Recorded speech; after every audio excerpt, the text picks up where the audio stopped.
तो जब आपकी फिल्म कंप्लीट होगी, मुकम्मल होगी, तब मैं 9700 किलोज का रह जाऊंगा। চরিত্রের কারণে অভিনয় শিল্পীদের ওজন কমানোর গল্প প্রায়ই শোনা যায়। দেখা যায় কেউ সুঠাম দেহে হাজির হচ্ছে, কেউ বা সিক্স প্যাক বানাচ্ছে, আবার কেউ বা মাসলমান হচ্ছেন। আবার কোনো অভিনেত্রী আকর্ষণীয় ফিগারে আবেদনময়ী হিসাবে হাজির হচ্ছেন। বাংলাদেশে তুলনামূলক কম দেখা গেলেও বলিউডে এমন ঘটনা মামুলি ব্যাপার। সেসব নিয়ে বাংলাদেশের দর্শকদের পাশাপাশি খোদ শিল্পীদেরও আগ্রহ দেখা যায়।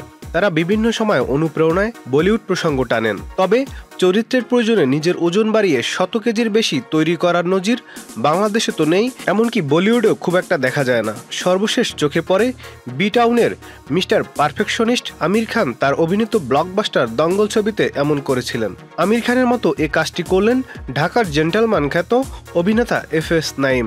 মুক্তির অপেক্ষায় থাকা সালজার রহমান পরিচালিত ওয়েব সিরিজ কালপুরুষের চরিত্রের প্রয়োজনে 75 কেজি থেকে 110-এ ওজন বাড়ান। চ্যালেঞ্জ নিয়ে এই অসাধ্য সাধন করতে নাঈমের সময় লেগেছে 10 মাস। এই ওজন নিয়ে শুটিং করেন 15 দিন।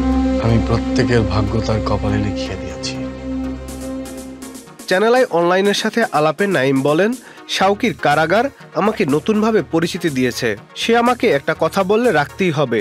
এটাও ভাবি একজন অভিনেতা হিসাবে যদি এই কাজটি করে অভিনেতা ও নেক্সট জেনারেশনের জন্য অনুপ্রেরণার নাম হতে পারি, তাহলে শিল্পী হিসাবে নিজেকে সার্থক মনে করব।